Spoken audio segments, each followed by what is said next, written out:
Hi guys, welcome back to my channel. My name is Pearl and this is Pearl's Journey. And I continue with my life story. When I finally was able to get my daughter here, oh my gosh, I was so happy. I was so happy that my daughter was finally here. Guys, I went out, I bought stuff for her, I made preparation and I put everything there for her. Finally, my little girl is coming. When she came and she was able to come and to stay here with me, she was 9 years old. And I was so happy. I prepared everything for her, had a room prepared for her, had bed, everything, furniture, everything in it for her. When she came, she didn't want to sleep there. I figured maybe she's just scared.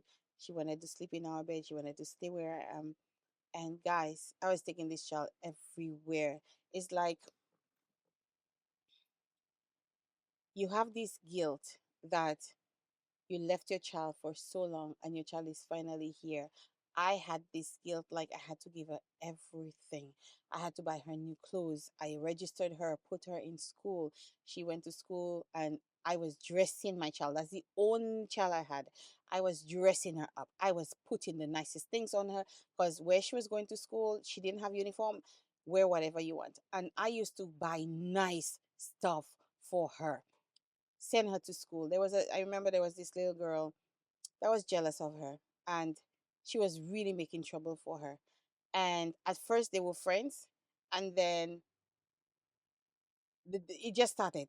She started to give my daughter a hard time, started to say things about her and blah blah blah. And I said to her, don't worry about it. I tried to make this child strong and tell her, you know what, in life you'll always find these things because I did not want her to go through what I had gone through. I wanted my child to have a better life than me. I remember her going, "Oh, mommy, I saw these people have this, and they told me I can have one, and they told me to go get one." And I say, "Okay, what is it?" I would look for it. Or they told me they're selling it at that. I went, I bought it. Every little thing I used to do it for her. I remember taking her to school and making sure I took her to school early, making sure before school finishes, snow, rain, it didn't matter. I had to be by that school waiting for her and making sure that I was there before school dismissed and I was there for her. Having her here was the biggest and the best thing ever. I was so happy to have her. And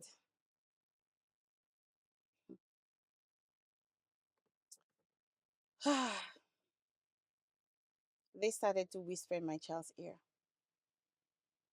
how much I don't love her, um, how much, like, if she was my, at that time when my daughter came, she came the year, she stayed with us 1 year before Paul and I got married.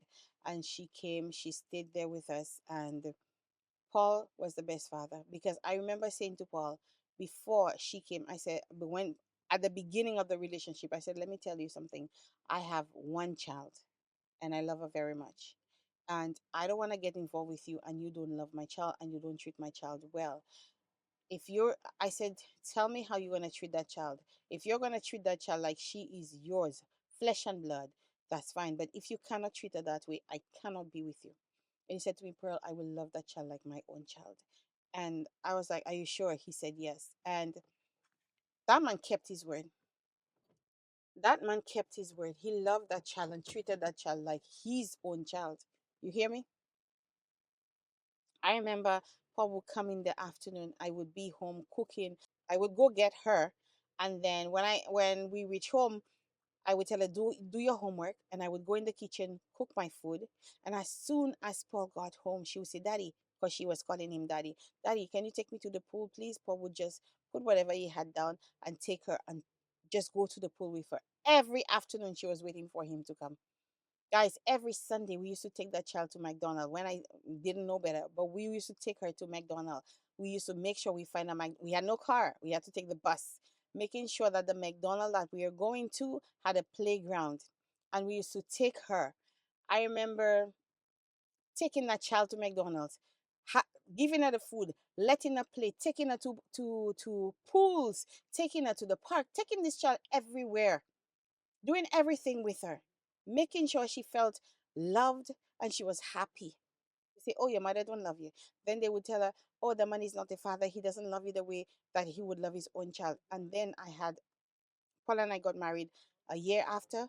After Paul and I got married, I got pregnant with Caleb.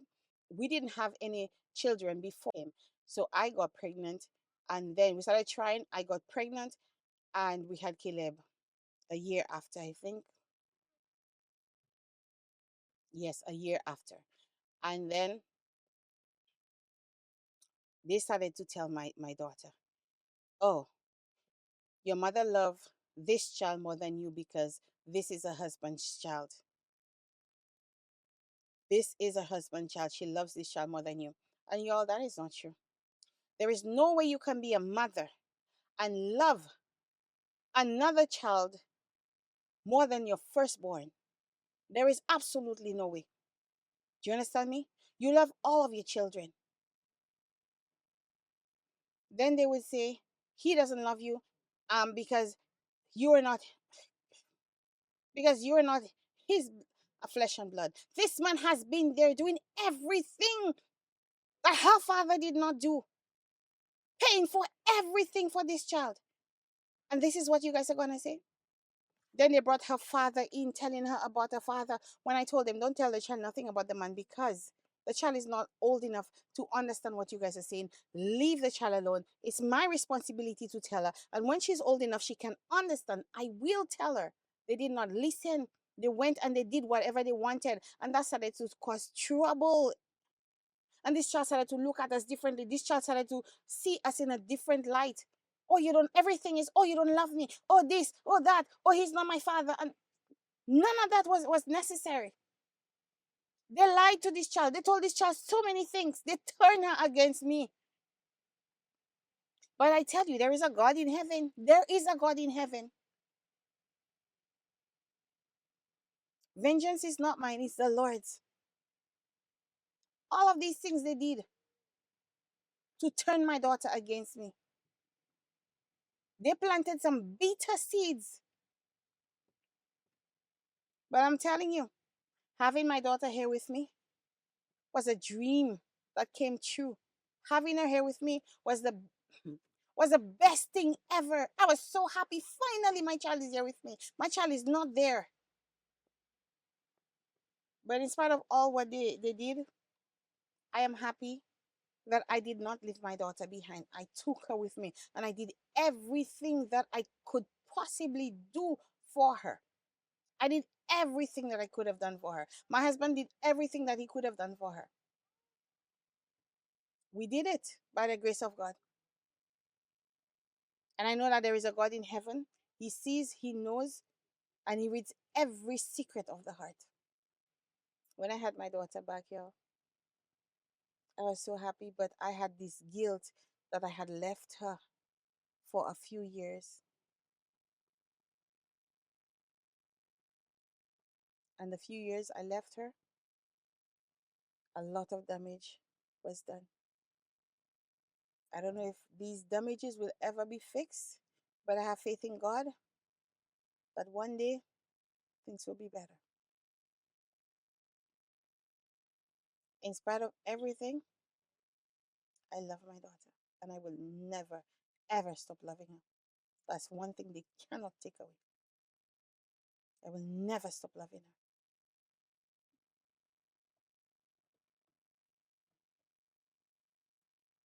But God is good. So this is the video that I had to do. My last video, I mixed the two together.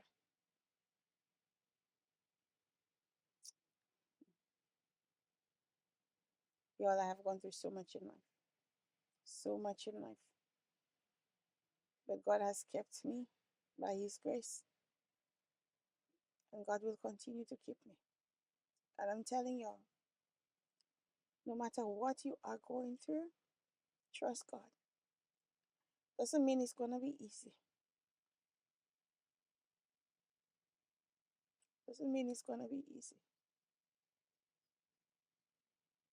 But by his grace you'll make it through.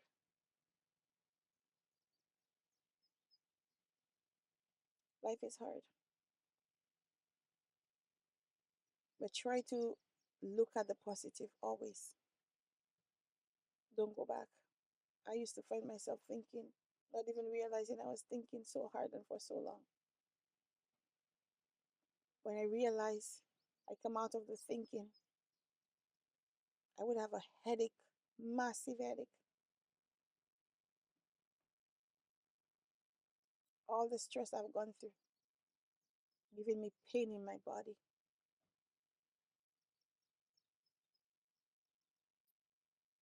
But I believe that God is taking me through.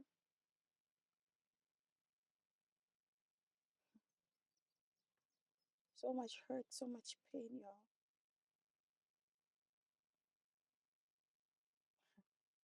And the saddest thing is, the people you love the most are the ones that will hurt you the worst. They will hurt you worse than anybody else. And a lot of the times we are looking out there. We're thinking it's people out there that will hurt us. But it's people right here in your circle, right in your midst, right in your family. These are the people that will hurt you the worst. But don't give up. Don't give in. God is with you. By His grace, you will do it. All things are possible through Christ. And you can do all things through God.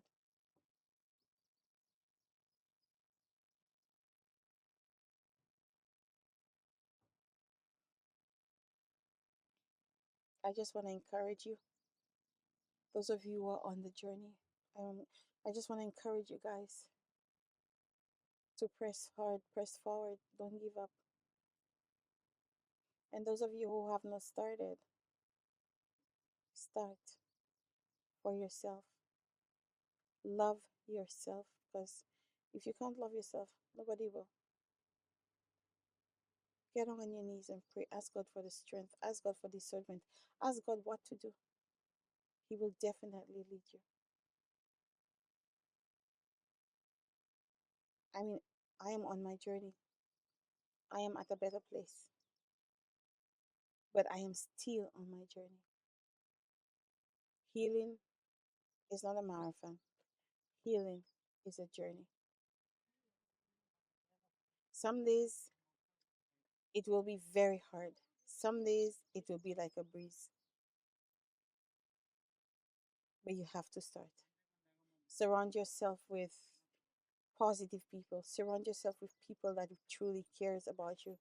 Surround yourself with honest people, people who will be honest with you, not people that will tell you what they think you want to hear, people who will tell you things just to make you feel good for one moment. No, get honest people that will tell you the truth, but tell you the truth in love.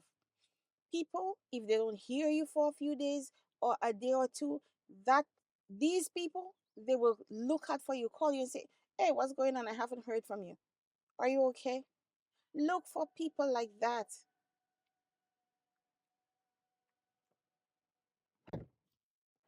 Look for people like that. Pray to God and ask Him to send people, positive people, honest people, loving people in your life. Don't just pick up whomever. Pray about it. When these people come, go back to God and pray and say, "Lord, that person, is that the person you've sent me?" And if that's not the person that God has sent, God will show you. Let them go. Do not entangle. So be encouraged, my friend. Be encouraged. You deserve to be happy. You deserve to have a better life. God is with you. Take care.